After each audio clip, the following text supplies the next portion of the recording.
जिज्ञासु मित्रों, बहुत बहुत अभिनंदन है आप सभी का दिव्य सृजन में। प्रत्येक दिवस की भांति आज फिर हम यहाँ पर लाइव चर्चा का यह कार्यक्रम शुरू कर रहे हैं और आज का विषय है किसका योग सिद्ध होगा। योग में किसे सिद्धि मिलेगी, किसे योग में सिद्धि प्राप्त होती है। आज हम इस विषय पर चर्चा करेंगे और इसी के साथ हमें यह भी पता चलेगा कि योग किस ढंग से करना चाहिए जिससे कि योग में हमें सफलता मिल पाए, योग मार्ग पर, योग साधना में हमें सफलता मिल पाए। तो आइए हम इस विषय को समझते हैं कि श्रीमद् भगवद गीता में भगवान श्री कृष्ण इस विषय की चर्चा किस प्रकार करते हैं। क्योंकि कई बार लोग योग साधना करते हैं, लेकिन वास्तव में जो उनका मनोभाव होना चाहिए उस मनोभाव में वह नहीं होते हैं। सफलता के लिए जो मनोभाव होना चाहिए वो मनोभाव उनका नहीं बन पाता है। यह दुविधा होती है, यह समस्या पैदा होती है योगियों के साथ जो योग साधना करना चाहते हैं और योग के मार्ग पर, योग साधना के मार्ग पर कुछ सफलता प्राप्त करना चाहते हैं, थोड़ा सफल होना चाहते हैं। उनसे गलतियां क्या होती हैं उसको आज हम इस व्याख्यान में, इस कार्यक्रम में आज हम समझेंगे इस लाइव चर्चा में। तो क्या गलतियां होती हैं, जैसे कि एक उदाहरण हम ले लेते हैं। पहले हम समझे, कुछ उदाहरणों के माध्यम से हम समझें। तो एक उदाहरण अगर हम पुराणों से उदाहरण लें, पुराणों की कथाओं से, तो एक उदाहरण आता है शुकदेव मुनि का। शुकदेव मुनि का, तो शुकदेव मुनि की जो कथा है उसमें कहा जाता है कि शुकदेव मुनि ने बहुत कठोर तपस्या की और तपस्या करने के बाद उन्हें कुछ सिद्धियां भी प्राप्त हुई, लेकिन फिर भी वह मोक्ष तक नहीं पहुंच पा रहे थे। कथा बताती है कि वह वैकुंठ तक नहीं पहुंच पा रहे थे और वैकुंठ में उन्हें प्रवेश नहीं मिला। तो कारण बताया जाता है कि उनका कोई गुरु नहीं था, उन्होंने शायद गुरु नहीं बनाया था, इसलिए उन्हें प्रवेश नहीं मिला। तो ये जो कथा है, इस कहानी का जो आधार है वह गुरु को दे दिया जाता है। लेकिन अगर इस कथा के हम आगे के हिस्से को सुनते हैं तो एक बहुत बड़ी बात सामने निकल कर आती है कि शुकदेव मुनि ने गुरु तो नहीं बनाया, लेकिन अब उन्हें तत्व ज्ञान चाहिए तो वो किसके पास जाएं? देव ऋषि नारद के पास जाते हैं। देव ऋषि नारद उनको अपने पिता के पास, वेद व्यास जी के पास भेजते हैं, जो उनके पिता थे। वेद व्यास जी कहते हैं कि देखो, अगर तुम योग साधना में, अपनी साधना में, अपनी तपस्या भक्ति में सफल होना चाहते हो तो तुम्हें गुरु की आवश्यकता है, और जिस तरह की गुरु की आवश्यकता है, जो तुम्हें ज्ञान दे सकता है, जो तुम्हें तत्व ज्ञान दे सकता है, तत्वों का महत्व समझा सकता है, वो राजा जनक हैं। यदि तुम मुक्ति चाहते हो तो तुम राजा जनक को जाकर अपना गुरु बनाओ और उनसे प्रार्थना करो, उनकी कुछ सेवा करो जिससे कि वो प्रसन्न हो जाएं, वो प्रसन्न हो जाएं और तुम्हें अपना शिष्य स्वीकार कर लें। तो ठीक है, सुखदेव मुनि को गुरु बनाने में कोई दिक्कत नहीं है, वो गुरु बनाने के लिए तैयार है। लेकिन समस्या क्या है? समस्या ये है सुखदेव मुनि के साथ कि वो भला किसी राजा को क्यों गुरु बनाए? बहुत सारे ऋषि मुनि हैं, मेरे पिताश्री ने मुझे उनके पास क्यों नहीं भेजा? राजा जनक के पास ही क्यों भेज रहे हैं? तो किसी राजा को गुरु क्यों बनाए? ऐसा कौन सी संतुलन था जो बिगड़ा हुआ था? किसके अंदर? शुकदेव मुनि के अंदर ऐसा कौन सा संतुलन था जो बिगड़ा हुआ था? तो उन्होंने तपस्या तो खूब की थी, लेकिन जो योग है, यही योग के रहस्य को समझने वाली बात है कि योग के रहस्य को हमको समझना है कि योग क्या है। तो योग के रहस्य को हमें समझना है कि योग क्या है। तो योग क्या है भाई? संतुलन ही योग है, ऐसा भी समझ सकते हैं। एक संतुलन बनाकर योग साधना में आगे बढ़ना चाहिए। सुखदेव मुनि ने घर छोड़ा और बाल्यावस्था से ही वह तपस्या में लग गए। जन्म से ही ब्रह्मचारी उनको माना गया और वो तपस्या में लग गए, लेकिन फिर भी उनको किसी गृहस्थ व्यक्ति को, एक राजा को गुरु बनाना पड़ रहा है, ये उनको अच्छा नहीं लग रहा है। और वो जाते हैं मिथिला नगरी में राजा जनक के पास। जब वहां जाते हैं तो वहां जाकर वो वहां से ज्ञान प्राप्त करने की कोशिश करते हैं। जब महल में पहुंचते हैं तो द्वारपाल होते हैं, द्वारपालों से कहते हैं कि भाई जाओ, राजा जनक को सूचना दो कि सुखदेव मुनि आए हैं। तो वहां से सूचना आती है कि राजा अभी व्यस्त हैं और आपको 1 हफ्ते बाद,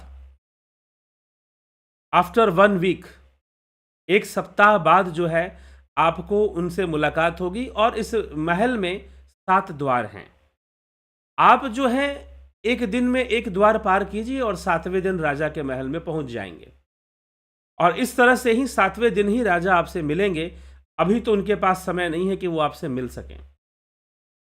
अब जैसी ये बात सुखदेव मुनि को पता चली, सुखदेव मुनि ने सोचा कि भाई ये इतना व्यस्त राजा अपनी गृहस्थी में, अपने राज्यपाठ में, इतना व्यस्त राजा, भला इसको क्या तत्व ज्ञान होगा, इसके पास क्या आध्यात्मिक ज्ञान होगा, और ये भला मुझे क्या ज्ञान देगा। ये तो माया में फंसा हुआ राजा लग रहा है, ये मुझे ज्ञान व्यान नहीं दे पाएगा। और सुखदेव मुनि वहां से वापस लौट जाते हैं अपने पिता के पास। पिता के पास गए और जब पिता के पास गए तो पिता से पूछा। जब पिता के पास गए तो पिता को बताया। पिता ने पूछा कि क्या हुआ, ज्ञान मिला तुम्हें?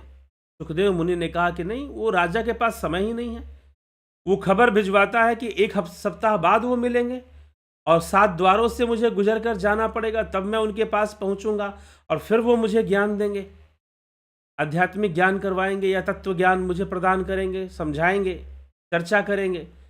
तो जिसके पास समय ही नहीं है, राजपाट में इतना लिप्त है कि समय ही नहीं है उसको किसी ऋषि से मिलने के लिए, मैं ऐसे राजा के पास नहीं जाऊंगा।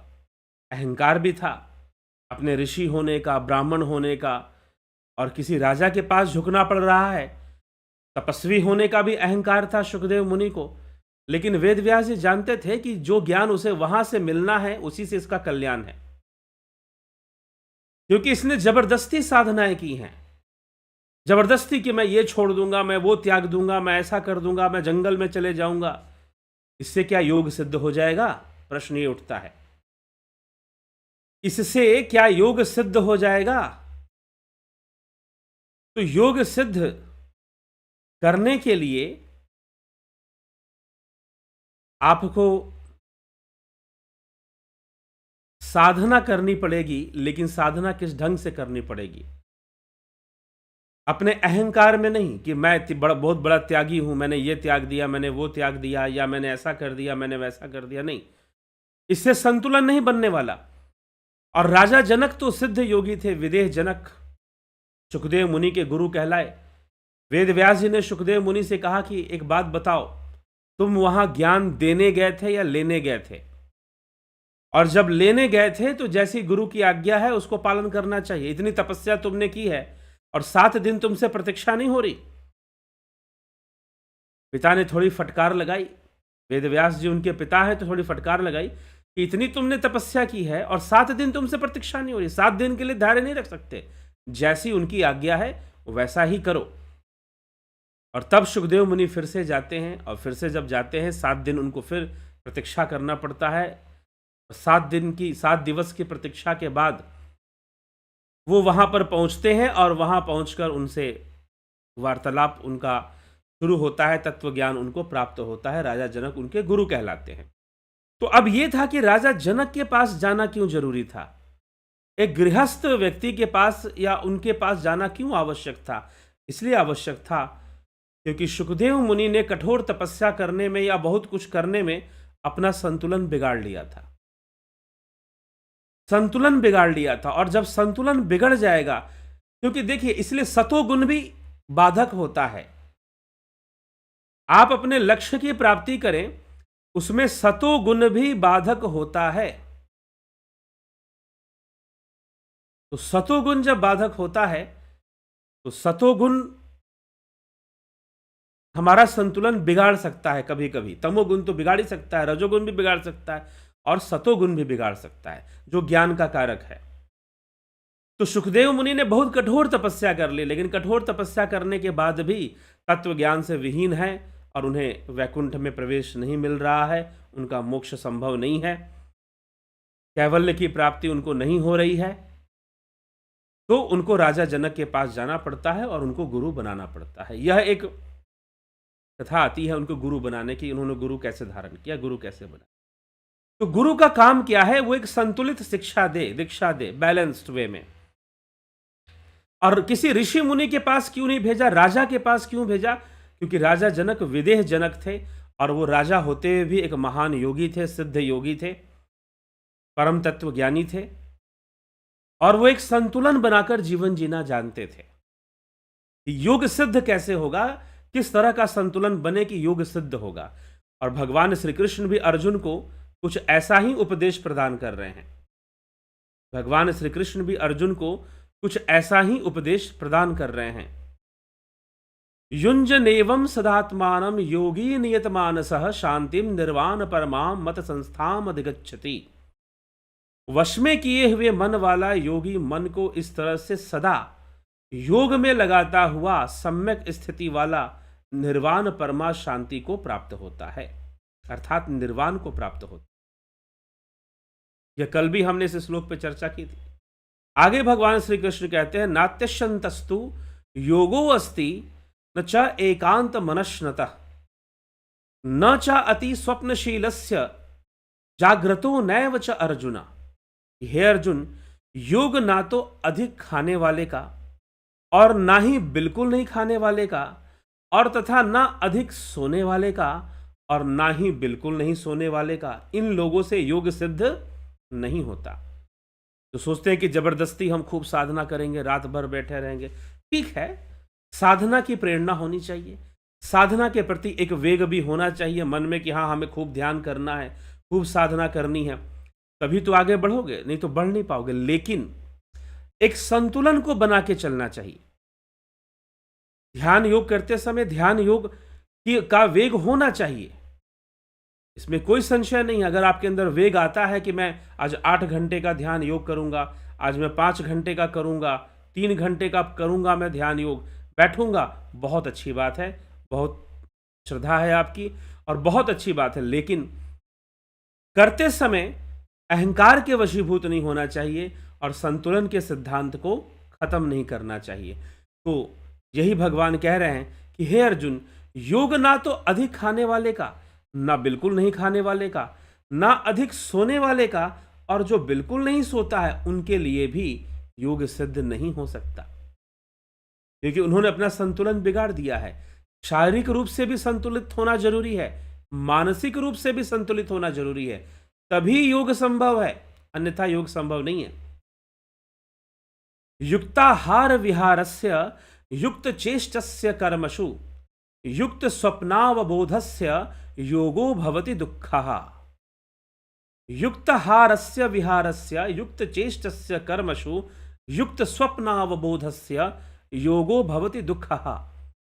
दुखों का नाश करने वाला योग, यथा योग्य आहार और विहार करने वाले का, कर्मों में यथा योग्य चेष्टा करने वालों का, यथा योग्य सोने वालों का, जागने वालों का ही सिद्ध होता है। योग किसका सिद्ध होता है? आज का हमारा विषय ही यही है कि किसका योग सिद्ध होता है। आज हम इसी विषय पर चर्चा कर रहे हैं कि किसका योग सिद्ध होगा। तो भगवान कृष्ण इस श्लोक में साफ साफ स्पष्ट कर देते हैं, संपूर्ण दुखों का नाश करने वाला जो योग है, जो यथा योग्य आहार करते हैं, मतलब कि एक योग्य आहार जो करते हैं,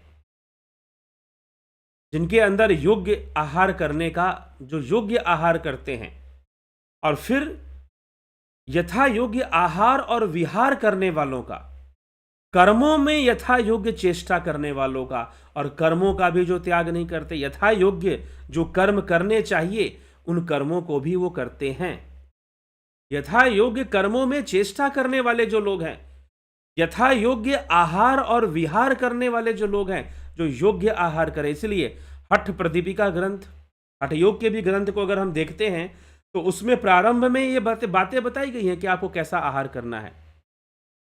बहुत तीक्ष्ण आहार नहीं करना है, बहुत अम्ल युक्त खट्टा भोजन नहीं करना है, सरल भोजन करना है। अन्न ग्रहण करना है तो सरल अन्न ग्रहण करना है। चावल, गेहूं, दाल आप ग्रहण कर सकते हैं, लेकिन बहुत अधिक तेल और लवण वाला भोजन नहीं ग्रहण करना है, जिसमें बहुत अधिक तेल की मात्रा है या नमक की मात्रा बहुत अधिक है, मसालों की मात्रा बहुत अधिक है। ऐसा भोजन नहीं ग्रहण करना है। सादा भोजन ग्रहण करना है, सरल भोजन, सुस्निग्ध भोजन ग्रहण करना है। सरल और सुस्निग्ध भोजन ग्रहण करना है। तो ऐसा भोजन ग्रहण करना है, मधुर भोजन ग्रहण करना है, स्वच्छ और ताजा भोजन ग्रहण करना है, बासी भोजन भी ज्यादा ग्रहण नहीं करना है। ये सारी बातें हठ प्रदीपिका ग्रंथ में भी बताई गई हैं। यहां तक कि भोजन के कुछ नाम भी बताए गए हैं कि किन किन चीजों को ना ग्रहण करें तो अच्छा है। तो इस प्रकार से कहने का मतलब कुल मिलाकर हम फिक्स भी ना करें कि ये ग्रहण करना है कि ये ग्रहण नहीं करना है। देखिए, हठ प्रदीपिका ग्रंथ में वैसे बताया गया है कि ये ग्रहण करना है, ये ग्रहण नहीं करना है। कुछ भोजन का नाम लेकर यह भी लिखा है कि भाई इसको मत खाइए आप। लेकिन कुल मिलाकर इसका उद्देश्य क्या है? इसका उद्देश्य है संतुलन को बनाना, एक बैलेंस, फिजिकल बैलेंस को डेवलप करना और साइकोलॉजिकल बैलेंस को डेवलप करना, एक मानसिक संतुलन को बनाना। तो मानसिक संतुलन और शारीरिक संतुलन, इन दोनों का संबंध आपके भोजन से है, आपके आहार विहार से है। इन दोनों का संबंध आपके आहार विहार से है। तो आपको ये खुद सुनिश्चित करना है, एक योगी। क्योंकि अब मैं यहां पर थोड़ी सी हठ प्रदीपिका से अलग हट के बात करता हूं, जो मेरे अनुभव पे आधारित है। और मेरे ही अनुभव पे आधारित है ऐसी बात नहीं है, दूसरे योगियों के अनुभव पे भी आधारित है। तो हठ प्रदीपिका ग्रंथ में ठीक है, पथ्य अपथ्य बताया हुआ है, क्या भोजन लेना चाहिए क्या नहीं बताया हुआ। लेकिन मैं आपसे कहना चाहूंगा कि आप मत जाइए, क्योंकि हठ प्रदीपिका ग्रंथ भी आज से लगभग 600 वर्ष पहले लिखी गई। आप आज वर्तमान के समय में आप देखिए कि मेरे शरीर का और मन का संतुलन कैसे बना रहेगा। अधिक भोजन करेंगे तो दिक्कत आएगा, फिर बिल्कुल कम कर देंगे तो दिक्कत आएगा। ठीक है, आहार विहार, विहार भी करना चाहिए। विहार का मतलब क्या है ये बताइए? विहार का मतलब है थोड़ा व्यायाम करना, थोड़ा घूमना फिरना, ये भी शरीर के लिए जरूरी है। एक्सरसाइज करना, तो थोड़ा व्यायाम करना, बॉडी बिल्डिंग करना नहीं।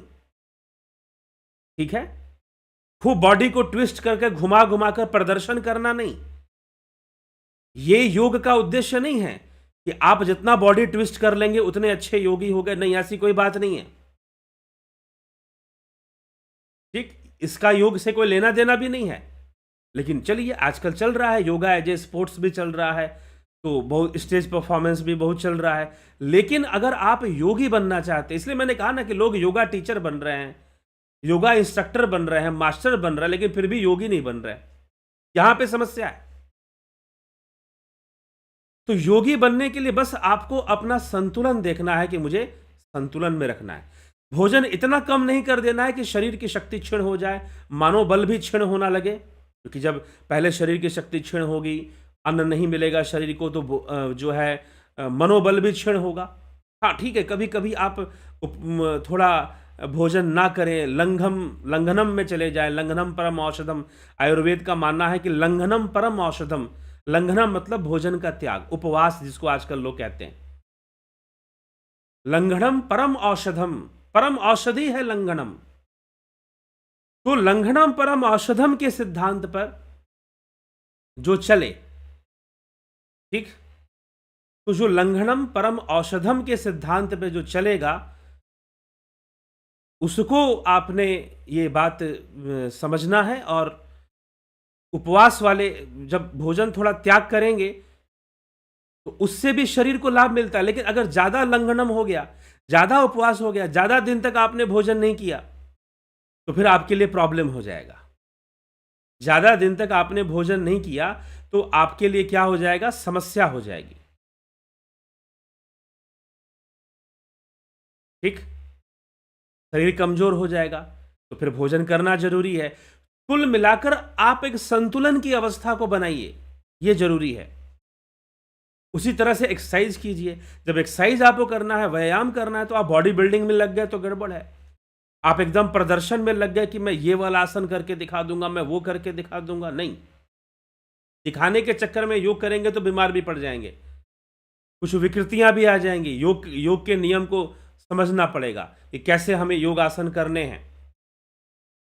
ठीक, तो हमें दिखाने के चक्कर में योग नहीं करना है। शरीर का एक संतुलन बनना जरूरी है, बस। अब वो संतुलन, अब मान लो एक और बात भी स्वीकार करना पड़ेगा इसमें, शरीर नश्वर है। आखिरकार शरीर नश्वर ही है। कुछ भी कर लो, कितनी भी दवाइयां खा लो, कितना भी योग कर लो, शरीर तो नश्वर है। इस बात को कोई काट नहीं सकता। तो अब आप शरीर को इतना भी परफेक्ट करने में लग गए तो उसमें भी प्रॉब्लम आ सकती है। वहां आपका मानसिक संतुलन बिगड़ जाएगा, वहां आपका मानसिक संतुलन बिगड़ जाएगा, बहुत ज्यादा शरीर को परफेक्ट करने के चक्कर में। बस एक संतुलन बना रहे जिसमें कि आप अच्छे से ध्यान योग कर सकें। आपकी शरीर की संरचना इतनी रहे जिसमें कि आप अच्छे से ध्यान योग कर सकें, ध्यान लगाने में कोई दिक्कत ना आए। ठीक, और ध्यान योग धारणा ध्यान समाधि की ओर आप अग्रसर हो सकें, क्योंकि योगी तो तभी हैं जब आपका ध्यान होगा। सिर्फ बाहर के आसन वगैरह कर लेने मात्र से कोई योगी नहीं हो जाएगा। ये बिल्कुल शास्त्र विहीन परिभाषा हो जाएगी, वो शास्त्र विरुद्ध परिभाषा हो जाएगी।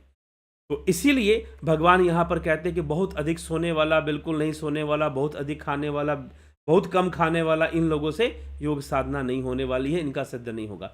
यथाउचित आहार विहार करने वाला, यथाउचित चेष्टापूर्वक कर्म करने वाला, कर्म में भी लगे रहना है साथ में, कर्म करने वाला जो उचित कर्मों को करने का निर्णय लेता है, यथाउचित कर्म करने वाला, कर्मों में यथा योग्य चेष्टा करने वाला, यथा योग्य सोने और जागने वाला, युक्त स्वप्नावबोधस्य भवति, युक्त स्वप्नावबोधस्य भवति, यथा योग्य सोने और जागने वाला। योग्य मतलब कि अब ये नहीं कि खूब सो रहे हैं, भगवान ने तो कहा है कि भाई योग करने के लिए सोना चाहिए। जी हां, सोना इतना चाहिए जिससे कि शरीर का स्वास्थ्य, मन का स्वास्थ्य अच्छा बना रहे। भोजन उतना ही करना चाहिए जिससे कि शरीर का स्वास्थ्य अच्छा रहे और शरीर वैसा बना रहे जिससे कि आप अच्छी साधना कर सकें, अच्छे से आप ध्यान योग कर सकें। ठीक, शरीर इतना बना रहे। तो इसलिए हमें यह समझने की आवश्यकता है। अब देखिए, पर्सन टू पर्सन ये बात डिफर कर जाएगी, एक नियम सब पे लागू नहीं हो सकता, क्योंकि प्रत्येक व्यक्ति की जो संरचना है, जो शारीरिक संरचना है, वो अलग अलग है। जो फिजिकल स्ट्रक्चर होता है बॉडी का, वो अलग अलग होता है। जैसे कि आपको आसन आदि भी करना है, योगासन करना है, चक्रासन करना है, धनुरासन करना है, शीर्षासन करना है, तो आपकी फिजिकल बॉडी किस आसन के योग्य है और किस आसन के योग्य नहीं है। कई लोगों की हाइट छोटी हो जाती है, तो क्या वो योगी नहीं बन सकते? कई लोगों की हाइट छोटी रह गई, या कई बार ऐसा पाया जाता है कि जो कमर के नीचे जो पैर हैं, उनकी लंबाई, उनका जो साइज है वो थोड़ा छोटा होता है, या कई बार बड़ा हो जाता है। कंपेयर करें ऊपर के उससे, कई बार कुछ लोगों के हाथ लंबे हो जाते हैं, तो कई आसन करने में उनको सुविधा होती है। कई लोगों के हाथों के साइज छोटे हो जाते हैं थोड़ा सा, तो क्या वो योग नहीं करेंगे? कई आसन करने में उनको दिक्कत आएगी, फिर भी वो योग कर सकते हैं। ठीक, और कई बार ऐसा हो सकता है कि आदमी उम्र हो गई, फिर वो योग के प्रति जागरूक हो रहा है, तो क्या वो योग नहीं करेगा? तो योगी होना, तस्मात् योगी भव अर्जुन, और भगवान कृष्ण तो अर्जुन से युद्ध करवा रहे हैं। तो योगी होने का सही सही अर्थ हमें समझना है, एक संतुलन को बनाकर हमें चलना है, एक बैलेंस को डेवलप करके हमें चलना है। जब हम साइकोलॉजिकल, और ये निजी जिम्मेदारी है, मैं कहूंगा इस मामले में। ठीक है, किताबों के अंदर कुछ बातें लिखी हैं, उसका हमें लेसन लेना चाहिए, उससे हमें सीखना चाहिए, लेकिन फिर भी एक व्यक्ति की व्यक्तिगत जिम्मेदारी है कि वो संतुलन बनाता है या नहीं बनाता है, कितना बनाता है, कितना नहीं बनाता है। ठीक है, तो कई बार हो सकता है कुछ लोग ऐसे हो सकते हैं कि खूब आसन कर रहे हैं, खूब व्यायाम कर रहे हैं, उन्हें कोई दिक्कत नहीं है, खूब व्यायाम करते पसीना बनाते कोई दिक्कत नहीं। लेकिन कुछ लोग ऐसे भी होते हैं, जब वो ज़्यादा एक्सरसाइज कर लेते हैं उनको प्रॉब्लम आती है। कभी हार्ट से रिलेटेड प्रॉब्लम आ सकती है, कभी उनको रिब्स में भी उनके प्रॉब्लम आ जाती है। तो एक्सरसाइज इतना मत करने लग जाइए कि आपको प्रॉब्लम आनी शुरू हो जाए, तकलीफें आनी शुरू हो जाए। तो यह सब जो सूक्ष्म बातें हैं उनको ध्यान में रखकर खुद हमें शास्त्रों का भी ज्ञान रखते हुए, साथ ही साथ संतुलन को, विज्ञान को समझते हुए हमें एक संतुलन में खान पान करना चाहिए। एक संतुलन में हमें खान पान करना चाहिए, आहार विहार करना चाहिए, संतुलन में ही हमें रहना चाहिए। तब जाकर हम जब बाहरी संतुलन इस प्रकार से थोड़ा बनाएंगे तो ध्यान योग करना हमारे लिए बहुत सरल हो जाएगा, बहुत आसान हो जाएगा। बहुत वजन बढ़ जाएगा तो ध्यान योग करने में भी समस्या आएगी। पित्त विकार बहुत बढ़ जाएगा तो उसमें भी ध्यान योग में करने में समस्या आएगी। अगर पित्त विकार ज़्यादा बढ़ता है तो आयुर्वेद के अनुसार कफ, पित्त और वात, इन तीनों का संतुलन रखना ही शरीर का स्वास्थ्य है। मानसिक स्वास्थ्य भी इससे प्राप्त होता है। इन तीनों का संतुलन बने रहना चाहिए हमारे जीवन में। तो जब इन तीनों का संतुलन बने रहेगा तो निश्चय ही हम जो है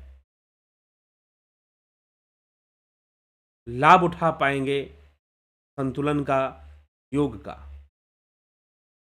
ठीक, तो चलिए हम जो है अभी चलेंगे चर्चा की ओर। तो भगवान इन श्लोकों में जो हमने अभी चर्चा की, ये साफ साफ लिख दिया कि यथा योग्य आहार विहार करने वाला, यथा योग्य चेष्टा करने वाला, यथा योग्य सोने और जागने वाले का ही योग सिद्ध होता है, अन्य का योग सिद्ध नहीं होता है। ऐसा उपदेश भगवान श्री कृष्ण यहां पर कर रहे हैं। और जो इस प्रकार से है उसी का योग सिद्ध होगा। वश में किए हुए चित्त जिस काल में अपने स्वरूप में ही स्थित हो जाएगा, उसी का योग सिद्ध होगा। अब योग सिद्धि की पहचान क्या है, ये भी भगवान बता रहे हैं। यदा विनियतम चित्तमात्मनेव मनेवा वतिष्ठते निस्पृह सर्वकामेभ्यो युक्त इत युच्यते तदा।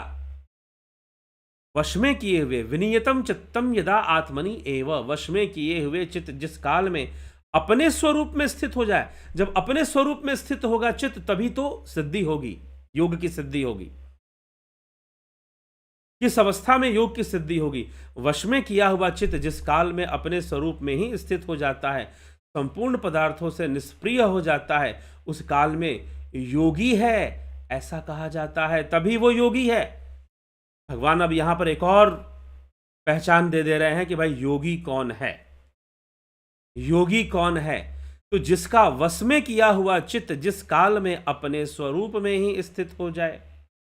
वश में किया हुआ चित्त जिस काल में अपने स्वरूप में ही स्थित हो जाता है और संपूर्ण पदार्थों से निष्प्रिय हो जाता है, उस काल में वह योगी है ऐसा कहा जाता है।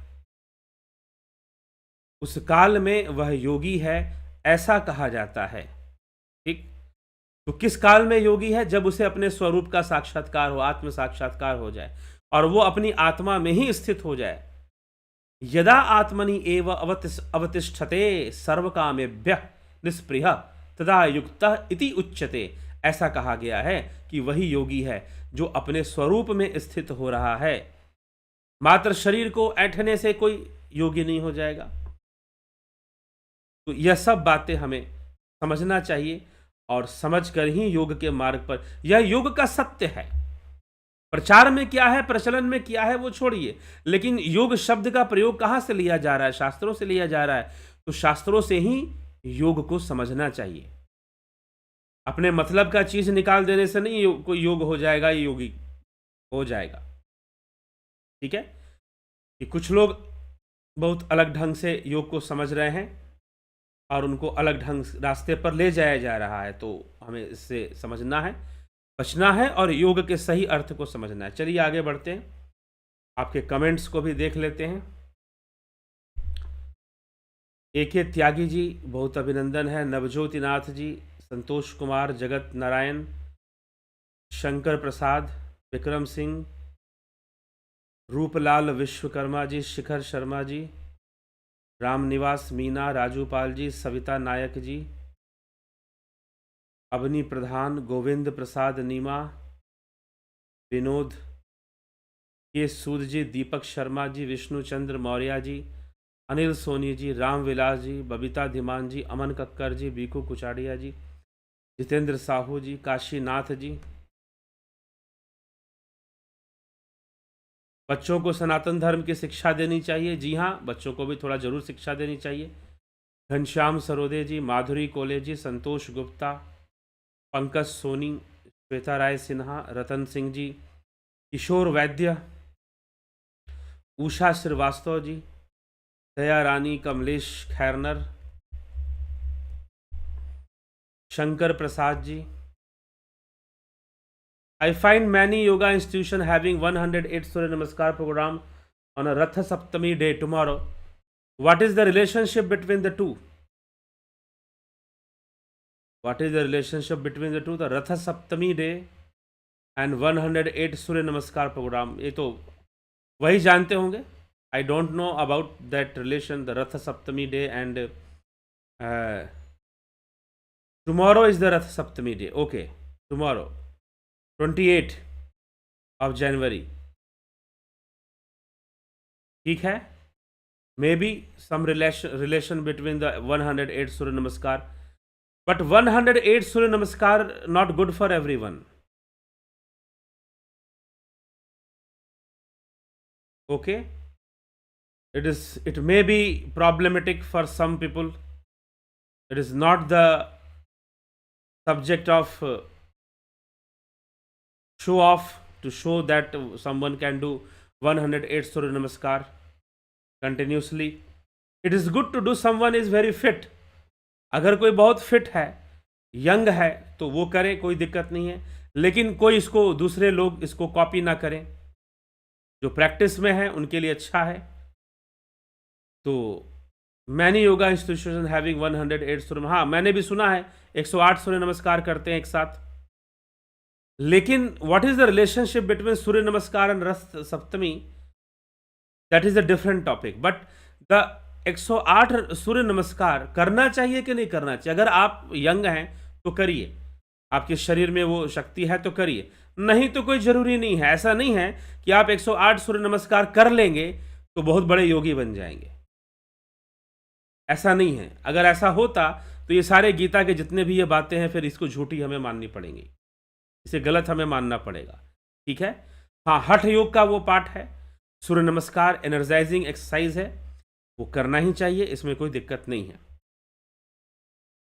चंदन राव जी, महाभारत में ऐसा प्रसंग है कि ऋषि बकडलबे ने 4 ब्रह्मा को देखा था और लगभग उतनी कैसा रह सकता है? आपका सब शब्द स्पष्ट नहीं है। 4 ब्रह्मा को देखा था तो ब्रह्मा जी के 4 मुख थे, उनके 4 मुख को देखा होगा। ठीक, तो ब्रह्मा है, ब्रह्म नहीं है। ब्रह्म अलग चीज है। ब्रह्म की व्याख्या तत्व रूप में होती है जो हम कई जगह पर करते हैं।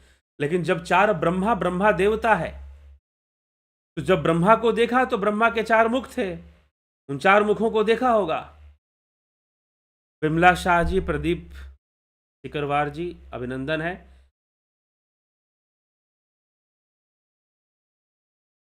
क्या योगा में इतना शक्ति है? योग का मतलब है ब्रह्म को जान लेना, ब्रह्ममय हो जाना, अहम ब्रह्मास्मि हो जाना। ब्रह्मा को देख लेना कौन सी बड़ी बात है?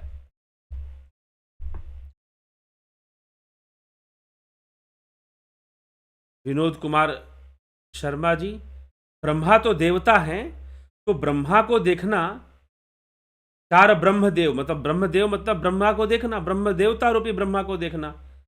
तो इसमें क्या क्या आप इससे समझना चाहते हैं? ये योग का लक्ष्य नहीं है। योग के लक्ष्य के सामने ये बहुत छोटी सी बात है कि उन्होंने किसी देव को देख लिया या ब्रह्मा रूपी जो देव हैं 4 मुख वाले, उनको देख लिया। यह बहुत बड़ी बात नहीं है योग मार्ग में।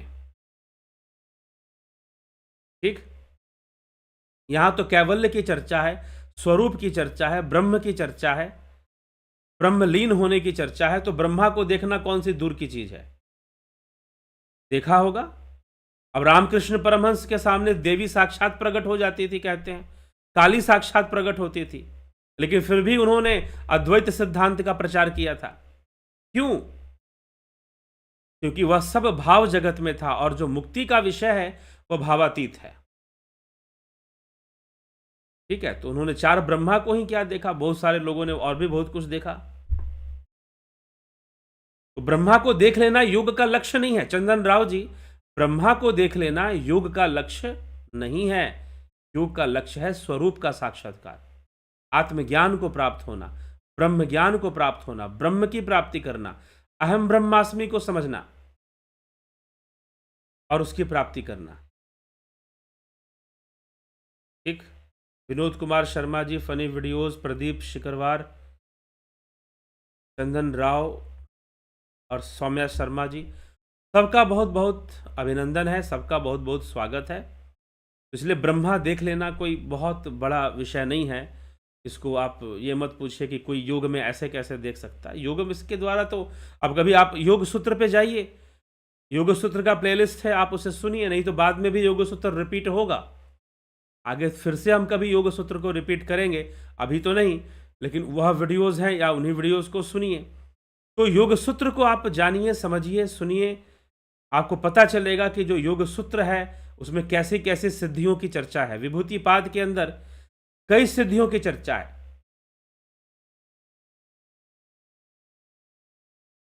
ठीक,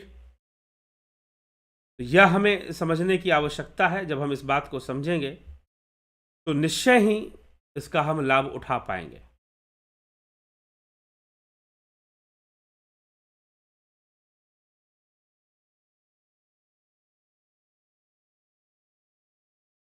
तो चलिए इसी के साथ हम विराम देंगे और कल फिर मिलेंगे लाइव चर्चा में। नथु सिंह जी, अर्जन भाई चौहान, सुभाष जी, आर्य समाज के अनुसार, आर्य समाज के अनुसार तो उन्हीं से उनकी व्याख्या पूछिए जाकर। ठीक है, कि क्या है यह 432 करोड़ और प्रलय 432 मिलकर 36,000 मल्टीपल ट्रिलियन ह्यूमन ईयर्स। ठीक है, इसका क्या मतलब है? क्या ये मोक्ष का समय है?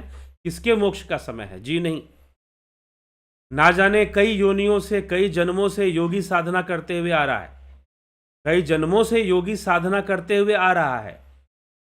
तो आप किसी के एक जन्म को देखकर नहीं कह सकते कि भाई इसने कितनी साधना की है। तो ये गिनती भी अप्लाई नहीं होगा पूरी तरह से। अप्लाई कर सकते हैं लेकिन एक जन्म पे तो अप्लाई नहीं कर सकते ना, कई जन्मों पे अप्लाई करना पड़ेगा, क्योंकि जितना आपने लिखा है इसमें तो आदमी ना जाने कितनी बार जन्म लेकर मृत्यु को प्राप्त हो जाए। ठीक है, तो ये प्रश्न हमारा विषय नहीं है जिस तरह के प्रश्न आप पूछ रहे हैं। तो ये इसकी व्याख्या आप आर्य समाज से ही जाकर पूछिए तो ज़्यादा बेहतर होगा। पतंजलि ऋषि ने, महर्षि पतंजलि ने कैवल्य प्राप्ति या मोक्ष प्राप्ति का ऐसा कोई गिनती नहीं बताई है। चंदन राव जी, ऐसी कोई गिनती नहीं बताई है जिसमें कि 311 ट्रिलियन ह्यूमन ईयर्स लगता है या वो लगता है। तो जब मूल शास्त्रों में ऐसा वर्णन नहीं आता, ठीक है, आर्य समाज के कोई योगी होंगे जिन्होंने ऐसा समझा होगा और ऐसी बात लिखी होगी, कही होगी, मैं नहीं जानता हूँ, और ये तो आर्य समाज से ही पता करना पड़ेगा। तो इसलिए मैं इस प्रश्न का उत्तर तो दे सकता हूँ, लेकिन मैं आर्य समाज को बीच में नहीं रख सकता। आर्य समाज ने ऐसा कहा भी है कि नहीं कहा है, हम ये भी मैं नहीं जानता हूँ, या आपने अपनी मर्जी से आर्य समाज जोड़ दिया तो ठीक है। लेकिन जो मूल शास्त्र हैं हमारे, जो मूल शास्त्र हैं जो मोक्ष की चर्चा करते हैं, चाहे वेदांत हो, चाहे महर्षि का पतंजलि योग सूत्र हो, वो ऐसे कोई नंबर्स नहीं बताते, कोई साल नहीं बताते हैं। तो इन सालों को मानकर हम साधना नहीं करेंगे। और हो सकता है कि पिछले जन्मों से ना जाने कितनी साधना हो चुकी हो और कितने साल पूरे हो चुके हों। ठीक है, यह भी तो हो सकता है। तो इस तरह से इस बात को समझना चाहिए और ये गिनती के चक्कर में नहीं पड़ना चाहिए। नथु सिंह जी, अर्जन भाई चौहान, सुभाष लांडे जी, यादव लव, कन्हई कुमार जी, बहुत बहुत अभिनंदन है आप सभी का। आप जुड़े रहें, लाभान्वित होते रहें और योग मार्ग पर सनातन धर्म में आप अपना सहयोग भी देते रहें। सहयोग के लिए आप जुड़ते हैं, यह भी एक सहयोग है, लेकिन आगे और भी कुछ मैं सहयोग के लिए कभी कहूँगा कि आप सहयोग दें। ठीक, तो चलिए आगे बढ़ते हैं और विराम लेते हैं आज के कार्यक्रम से। कल फिर मिलेंगे 9 PM लाइव चर्चा में। कुछ दिनों तक हो सकता है कि आपको रिकॉर्डेड वीडियो भी प्राप्त हो, और गीता से हटकर कुछ दिनों का विषय चलेगा, लेकिन बाद में हम इस गीता पर ही आएंगे। चलिए, तो इसी के साथ मैं विराम दूंगा। कुछ लोग प्रश्न कर रहे हैं, बानवीर जी, क्या सभी योगों को एक ही योग द्वारा किया जा सकता है? बिल्कुल, एक ही योग से सारे योग सधते हैं।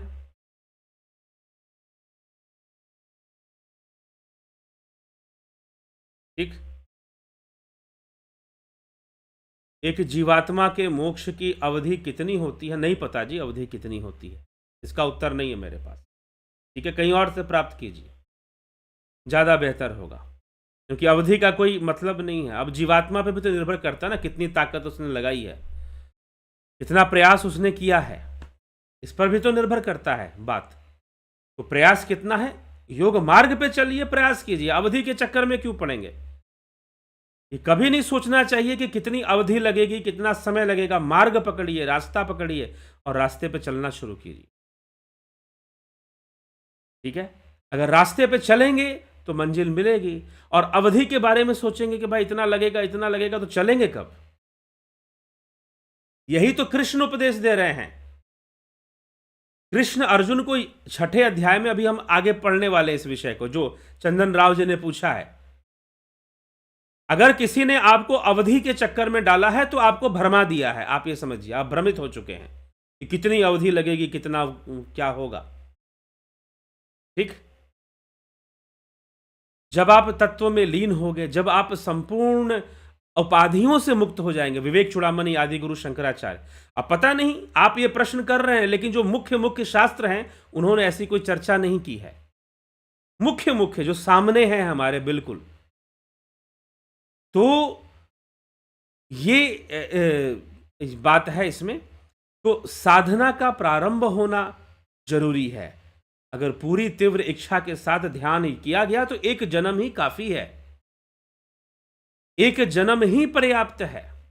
और ना भी हुआ तो भगवान इसका उत्तर देते कि अगले जन्म में फिर तुम योगी बनोगे और जितनी साधना की थी उतने से आगे बढ़ोगे। फिर व्यर्थ कुछ भी नहीं जाने वाला, बेकार कुछ भी नहीं जाने वाला। ठीक है, ध्यान योग में लगना जरूरी है। अगर इस अवधि का महत्व होता तो महर्षि पतंजलि को बताना चाहिए था, आदि गुरु शंकराचार्य को बताना चाहिए था, भगवान कृष्ण को गीता में भी बताना चाहिए था।